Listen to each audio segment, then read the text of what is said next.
ఇక్కడ సత్యమూర్తి గారు, రమేష్ గారు కూడా జాయిన్ అయ్యారు మనతో. వారితో చిన్న బ్రేక్ తర్వాత మాట్లాడతాను 1-2 అది. సత్యమూర్తి గారు, నేను అనేది ఏంటంటే చంద్రబాబు నాయుడు గారిని అరెస్ట్ చేసినప్పుడు రాష్ట్రం తెలుగు ప్రజలందరూ ఉవ్వెత్తున రోడ్లు ఎక్కారు కదా. ఆ ప్రాంతం ఈ ప్రాంతం తెలంగాణ, ఆంధ్ర, అమెరికా ఎక్కడ పడితే అక్కడ. ఆ 53 రోజులు కొత్త ఉడికిపోయింది.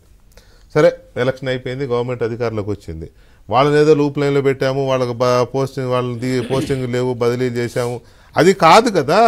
అంతగా ఉడికిపోయిన తెలుగు ప్రజలు 6 నెలలు మళ్ళీ ఆంధ్రజ్యోతి గుర్తు చేయాలి తప్ప అసలు వాళ్ళ మీద చంద్రబాబు నాయుడు గారు ఇండివిజువల్గా కానీ తెలుగుదేశం పార్టీ కానీ ఏం ప్రొసీడ్ అవుతున్నారు తప్పుడు కేసు పెట్టినందుకు అనేది ఒకటి ఆలోచిస్తారు ఖచ్చితంగా.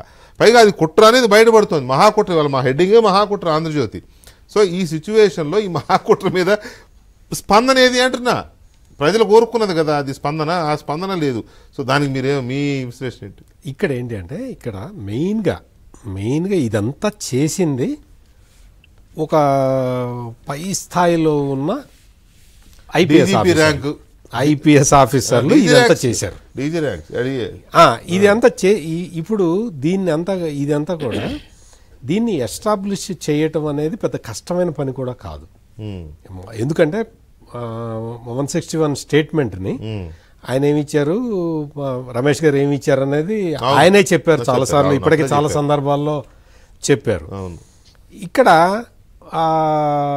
వివేకానంద రెడ్డి మర్డర్ కేసుకి వచ్చినప్పుడు అక్కడ కూడా ఇటువంటి సిచ్యుయేషన్ ఒకటి ఉన్నది, అరైజ్ అయింది.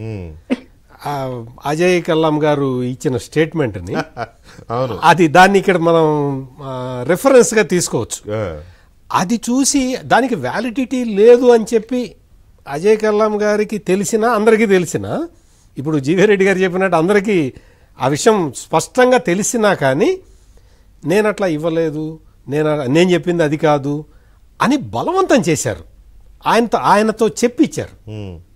అంటే నేను ఎందుకు చెప్తున్నా అంటే అది రిఫరెన్సులు మనం ఇటువంటివన్నీ రిఫరెన్సులు తీసుకుంటే, మనం కాదంబరి జత్వాని కేసు చూసాం. అందులో కూడా ఒక కేసు, ఒక అసలు ఫాల్స్ కేసు తీసుకొచ్చి ఆ కేసు ఆధారంగా అమ్మాయి మీద కేసు పెట్టారు. ఆ కేసు పెట్టడం అదంతా కూడా ఒక కుట్ర ప్రకారం జరిగింది, అది ఎస్టాబ్లిష్ అయింది. అదే విధంగా ఈ కేసు కూడా ఎస్టాబ్లిష్ కావాల్సిన అవసరం ఉన్నది. ఇక్కడ మొత్తం అన్ని కంపెనీలు వీటన్నిటి కూడా మొత్తం అన్ని ఆన్ రికార్డే ఉంటాయి, విత్ రికార్డెడ్ ఇదే ఉంటుంది. అక్కడ అంతా ఎక్కడా కూడా ఎటువంటి ఏదో మామూలుగా మాటతోటి జరిగిన పనులు కాదు కదా ఇది. అందుకని దీన్ని ఎస్టాబ్లిష్ చేయటానికి అంటే కాదంబరి జత్వాని కేసు అంటే వేరే కేసు కాబట్టి కూటమి ప్రభుత్వం కొంచెం స్ట్రాంగ్ డోస్ ఇచ్చి యాక్షన్ తీసుకున్నట్టుగా కనపడుతున్నది. ఇది ప్రస్తుత ముఖ్యమంత్రి సొంత కేసు కాబట్టి అంటే అంత అగ్రెసివ్గా పోకపోవచ్చు. ఎందుకు చెప్తున్నానంటే అది ఆయన ముఖ్యమంత్రి మొదటి నుంచి కూడా నేను కక్ష సాధింపు అది చెప్తుంటాడు కాబట్టి. ఇప్పుడు ఇక్కడ చంద్రబాబు నాయుడు గారికి సంబంధించిన వ్యక్తిగత కేసు అనుకోవడానికి లేదది.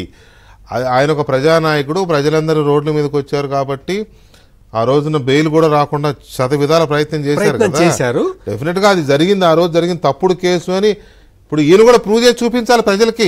ఎగ్జాక్ట్లీ. చంద్రబాబు నాయుడు గారు కూడా ఆయన దీన్ని ఏదో అంటే పర్సనల్ గా ఈ కేసు జగన్మోహన్ రెడ్డి గారి మీద కక్ష ఇది కాదు, ఆ రోజు పెట్టింది తప్పుడు కేసు, మీరందరూ నా కోసం చేసిన ఉద్యమం నిజమైనది అని ప్రూవ్ చేసుకోవాల్సిన బాధ్యత ఈయన కూడా ఉంటుంది కదా. ఉంటుంది. నేను అనేది అది పాయింట్. ఇక్కడ ఏంటంటే అసలు ఏ కేసులు పెట్టనప్పుడే గొడవ చేశారు. అవును, జగన్మోహన్ రెడ్డి అండ్ వీళ్ళందరూ కూడా గొడవ ఎంత పెద్ద ఎత్తున గొడవ చేశారో మనందరికీ తెలుసు. కరెక్ట్.